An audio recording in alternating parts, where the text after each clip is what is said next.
All right. So I don't know much about Trench Crusade, but I'm gonna take a stab at making it less crappy. So basically, this is sort of like my ideas for it from the limited information I have on it. I don't have a lot. I just know a little bit of the lore, seen some artwork, and seen some snippets of Christianity bashing, which needs to stop for Trench Crusade to have any success at all, basically. Now, I'm not against cool things for other people. I think that's important, but they need to take on the character of the distinct culture with the strengths and weaknesses of those cultures in some fashion. So, what I'm thinking is there's like 11 potential factions I've come up with. Not that originally, but at least it's there. Um, for a lot of it. And I've come up with a few unit ideas for like North America, and a couple ideas for like one idea for Hindus, which is one of the factions. Because basically, there's Orthodox, Protestant, and Catholic Christianity, which should be different factions in it. Um, Pagans, so that's four. Hindu, which is five. Shinto, Buddhist, which is seven. Islam, of course, should be eight. Hell should be nine. The technocracy should be 10, and they're atheist, unlike everyone else. And then the pagans, which basically should be Celtic, Viking, or Norse, roughly Norse, Greek, Roman, paganism, and Sumer and Babylon, and pre-Islamic Arabia practices or belief structures. Maybe not pre-Islamic Arabia, but at least Sumer and Babylon of those Middle Eastern ones. And the cross civilizational divides factions should be the technocracy and the pagans in some sense. Now, for faction wide, the technocracy should have like -1 to rolls against magic or something, as a standard debuff, but they should get all the cool advanced technology basically. Um, so their units are generally more powerful against standard troops, but they have a weakness against uh, supernatural attacks. Um, as a thing, and they should have like a single like power armored guy or like a unit of elite troops of five squad basically, who are very resistant to magic with a high resist versus magic save roll or potential for save roll. I'm not sure if lower means fail or higher means fail, but like you know what I mean. Like it's hard to fail with against magic with that particular squad of five men elite troops or the singular unit like a mech or something like that. Um, what else? Okay, so I'm gonna start with the ones I haven't done too much thinking of. But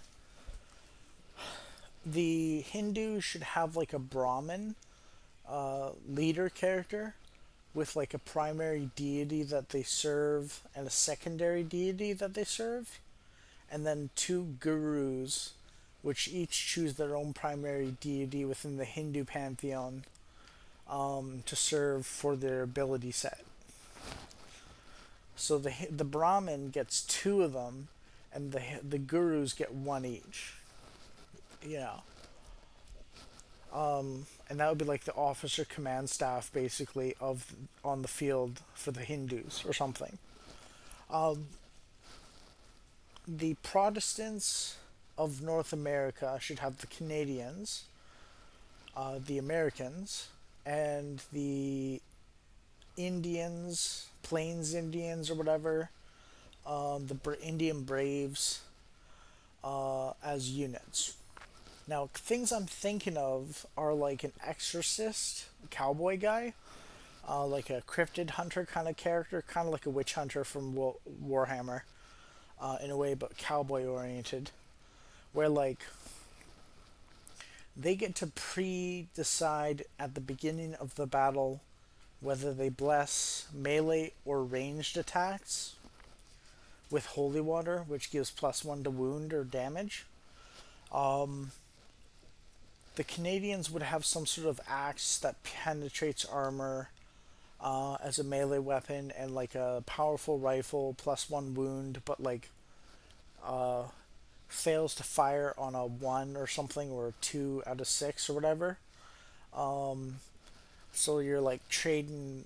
They'd be like a form of shock troop in some ways, emphasizing melee, but like they could be kind of like a powerhouse when they hit kind of trade off, where they don't necessarily hit that often because they have to get in melee for their strong attack, and um, they have a chance to jam the weapon so it doesn't fire at all, on top of potential to miss.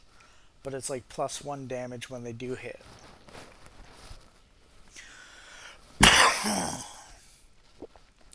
Now, it might be a 5 or 10 man squad for the Canadians. I'm not sure how squads work in Trench Crusade, but that's like kind of what I'm thinking. Then you'd have like Indian Braves, and you'd have like a 10 or 20 if you have 5 Canadians or 10 Canadians, a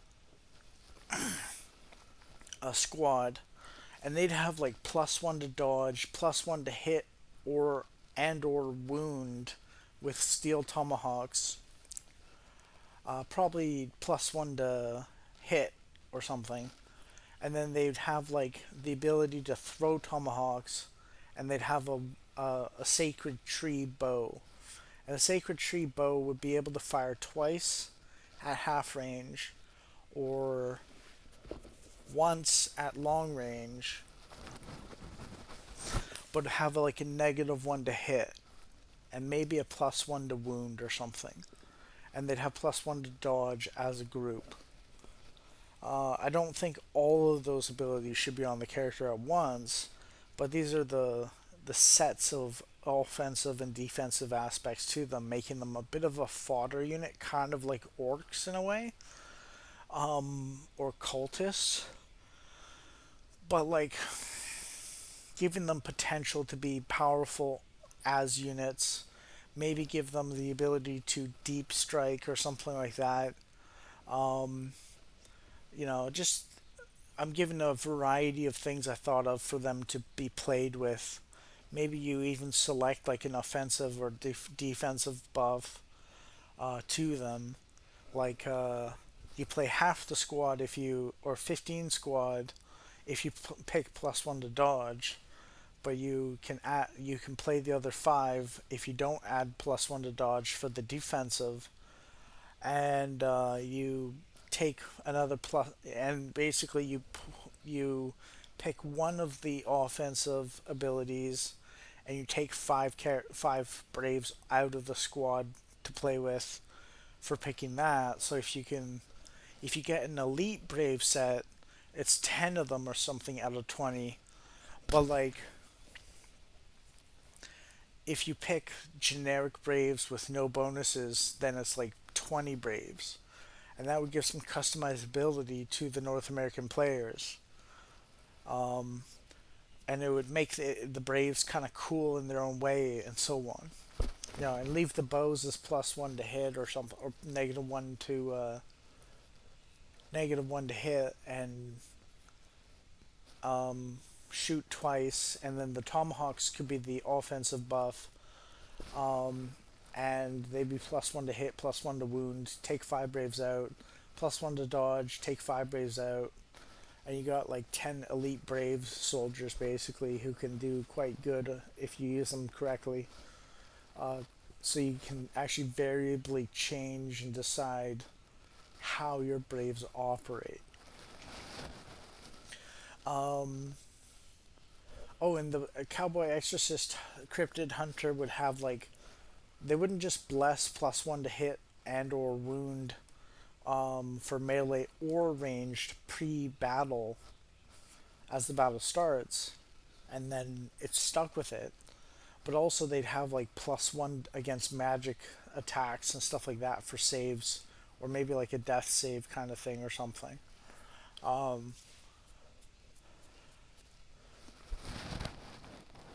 To represent that they're priests basically, but they're also cowboys, and that'd be like an officer character. For the Japanese Shintoists, they've got plenty of anime tropes for various ways of applying magic or supernatural things like divine channeling or spells or casting and so on. You could play with those quite a bit. I'm not sure how exactly, I haven't thought of it, but yeah. Okay, so basically, how do I handle the Christianity bashing? Basically, what you do is you say that every single major group except the pagans and technocracy, or actually, no, the pagans as well, and the technocracy,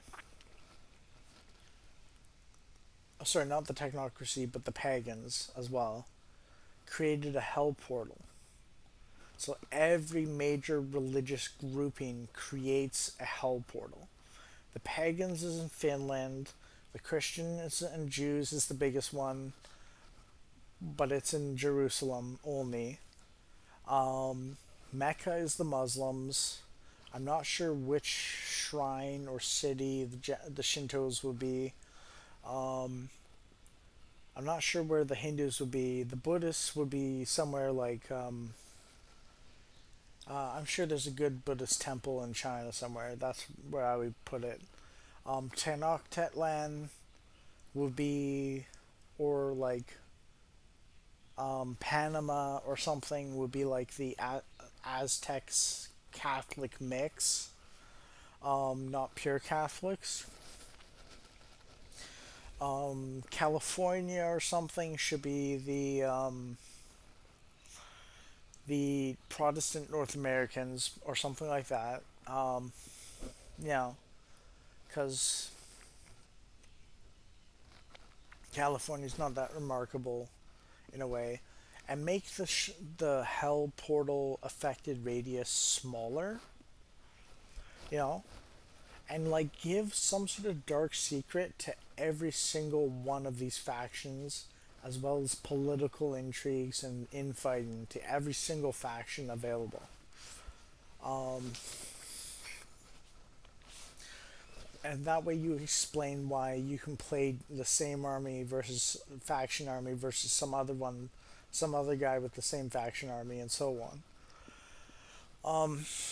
And basically what you do is you say the big bad is hell, but everyone's too busy infighting amongst each other's religions and within their own religions to defeat hell, which would have no chance if humanity united. And then you could have like, if you wanted to sell the hell units, you could have like games where like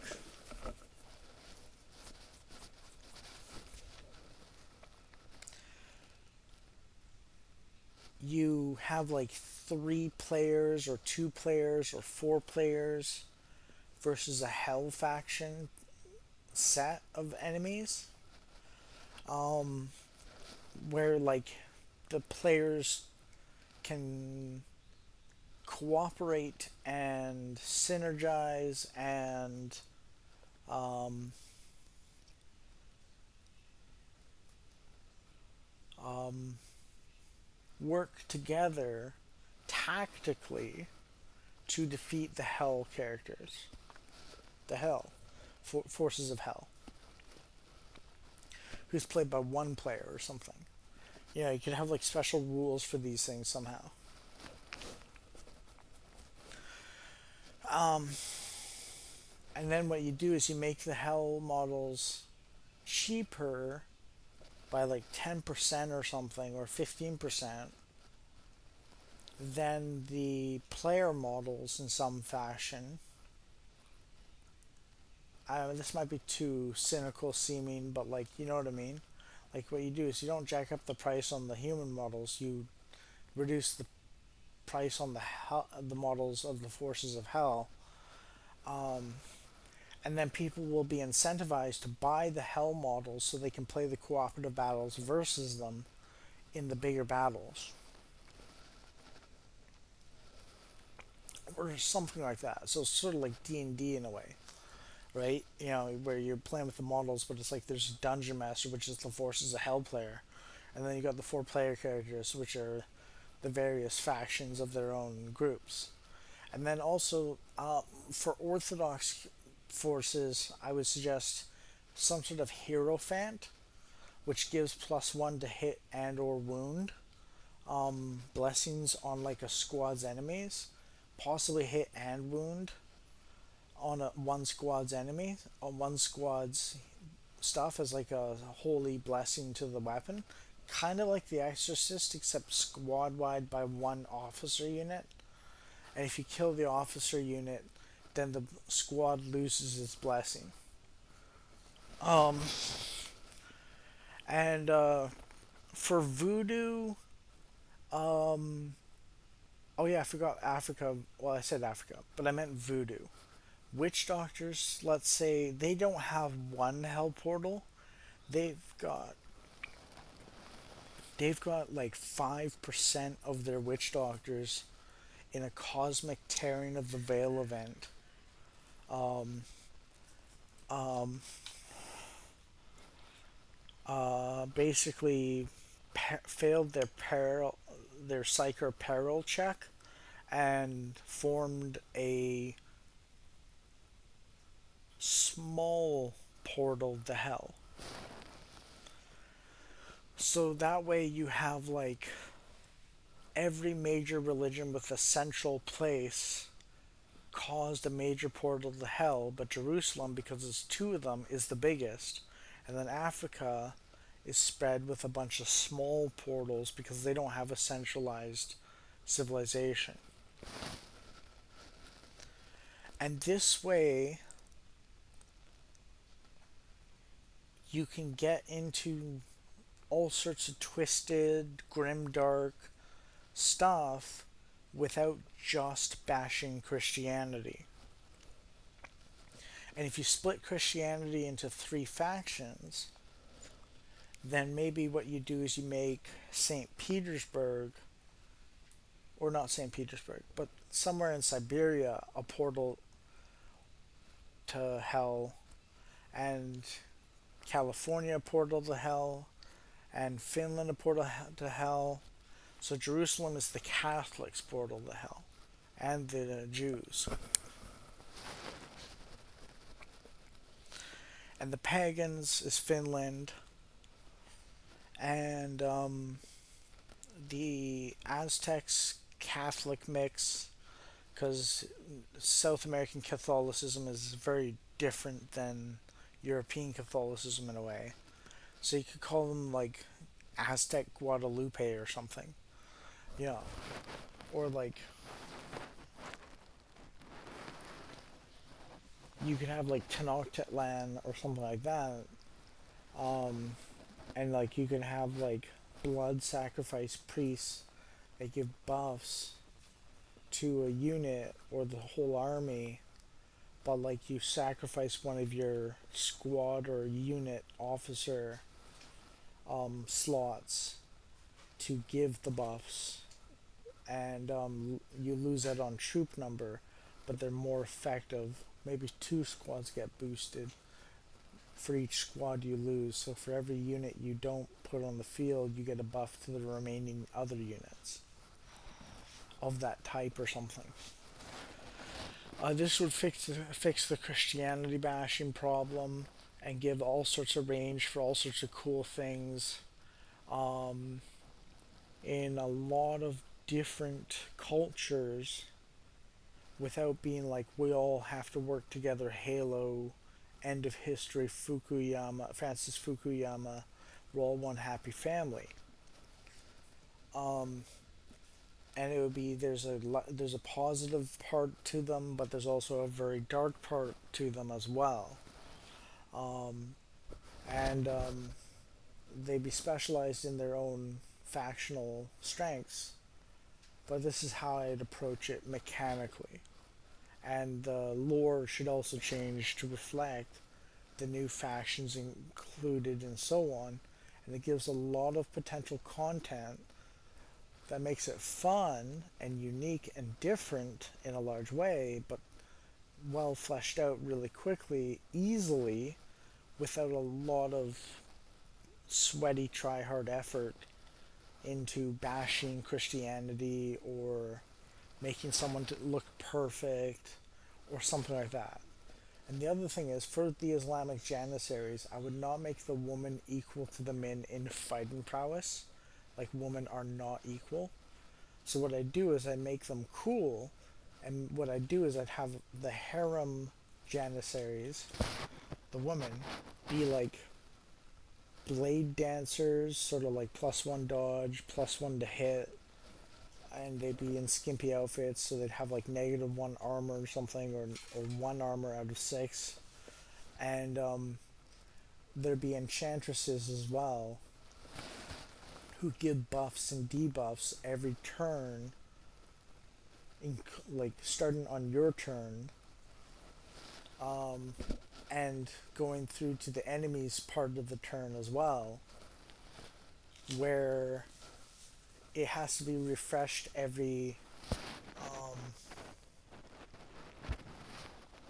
every turn,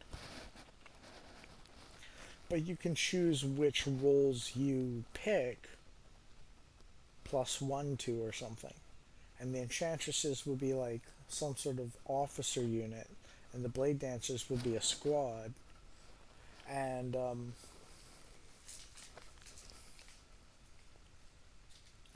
I'd do something like that basically. So the blade dancers might be best put together with the enchantress or something like that. But like other units can benefit well from the enchantresses as well. So maybe plus two. Maybe the blade dancers have like a plus two bonus to that one stat for that turn, um, based on the enchantress. So they're extra enchantable. Or you could put like a negative one debuff, and if it's weak to magic, it's a negative two debuff on that squad or command unit, officer, magician unit, or something like that. Um,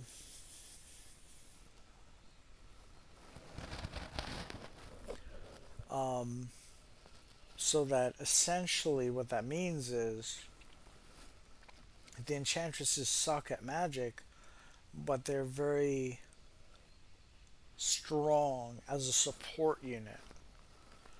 Um,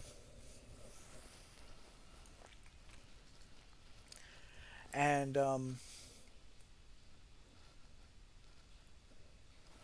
Islam is a very interesting religion or culture because they have like genies and Aladdin and like other stuff. And like I think they have witches of their own sort and so on too. So you could add that to like the Arabic culture or something. And you can maybe, or maybe what you do is you add the Sumerian and Babylonian aspects to um, um, the Islamic faction on top of the enchantresses and blade dancers as part of the fleshing out of that one without making it too um, something or other. Oh, what's the word? Perfect in the lore.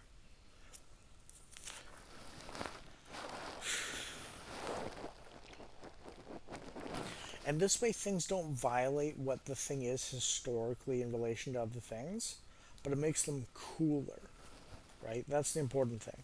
It doesn't violate how we actually perceive them based on real life, because it's based on real life things somewhat,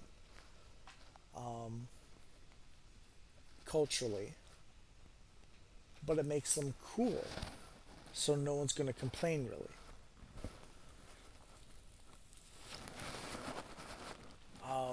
And then if everyone has a dark side to them and interfactional infighting, but they're all also all against hell specifically, then it kind of supports the liberal consensus of sort of like, we have the great enemy of death or suffering or something like that, but we've got our unreconcilable differences in some ways too. So this way, it's not necessarily crash your game with no survivors to own the chuds. It's like, it's actually like old Warhammer, where like the things are cool but they're different, and there's like an element of like, this is my favorite and this is my favorite, but that's pretty cool anyways of your side. And then it sort of matches the racists don't care if you're racist, who you're racist against. They just care if you're racist at all, and then you're friends. Um, right? There's like that element of like brotherhood, even despite rivalry, kind of element that the particular people that are interested in it can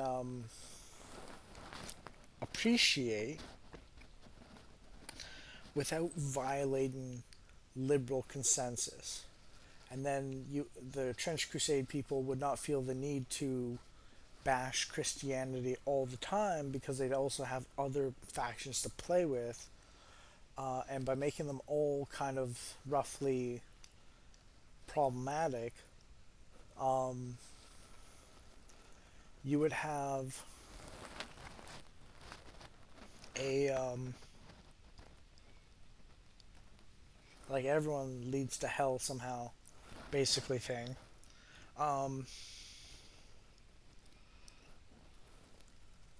in their dark secret thing, through the tearing of the cosmic veil, um, that leads to the hell portals worldwide, make the hell portals less strong, but make more of them in all the places, so that you have all the factions.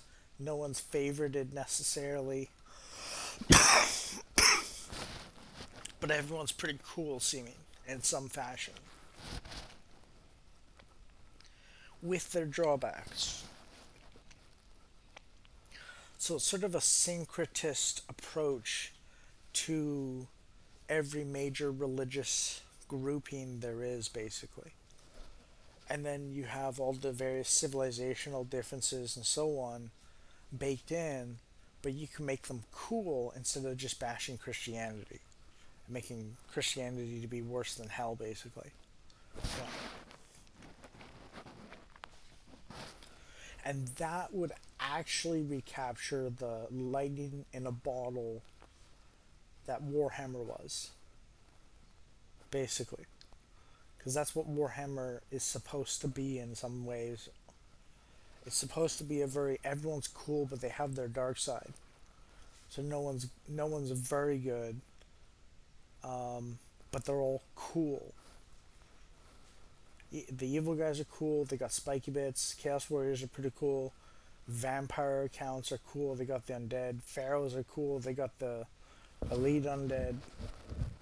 You know, as opposed to the best heroes or something. Bretonia and the Empire are different. One's medieval. One's Renaissance. Kislev is very, um, it's very Russian or Slavic. Norska, um,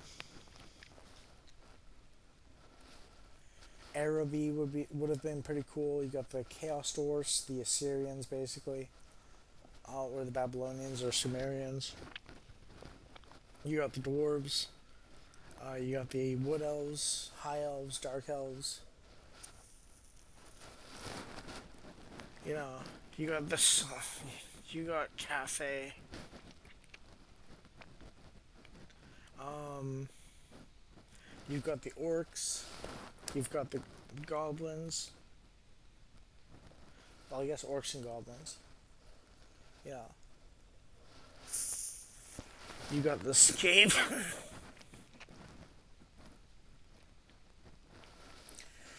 And the important thing is they all suck somehow in the lore, but they're all very cool and loved in the game when you play it. And that and if you genuinely love the factions with their dark side and their infighting, but their cool features, then it will bleed into the game, and people will be like, "Oh wow, that's amazing. That's cool." You know, that's how you do grim dark. It's not everything totally sucks all the time and no one's any good or something like that. It's everyone's got a dark side, everyone's infighting, but they're all got cool stuff. And it's like you play into stereotypes with something like Trench Crusade or Warhammer 40k or Warhammer Fantasy. You play into stereotypes. You don't play out of them necessarily because they're supposed to be archetypal or iconic. And what happens is, if you base it on reality, then it needs to feature in accordance with how it's perceived in reality historically in some fashion. So basically, those like if you check out Superman and the Hawkman, which is on Old Blimey or something, Old Blimey television or something on YouTube, um, the Hawkmen are a bunch of savages that like sacrifice humans, but it's still very cool. Or like Superman and the Mummy. You know what I mean? It's got that cool factor to it. There's something cool about it. It's not politically correct, but it's got an element of like aura to the bad guys. So there's like a respect, not a timid, we can't say anything negative about them element. But there's a respect to them, which makes those enchanted and wondrous in their own way. Where Trench Crusade's bashing of Christianity is just depressing, boring, and stupid. Because they don't do that with any of the other factions. Except Hell. But that's Hell, so it should be that way. You know what I mean? Anyways, this is all I got for now. Hope it helps. I don't care if you don't credit me if you listen and you're part of Trench Crusade, but you change it accordingly or something. You're welcome for the ideas if you're part of that, or someone wants to make a knockoff, and I'm giving them ideas. Then cool. I hope someone watches. If you do, thanks for watching to the end, I suppose. But yeah, that's how I'd fix Trench Crusade.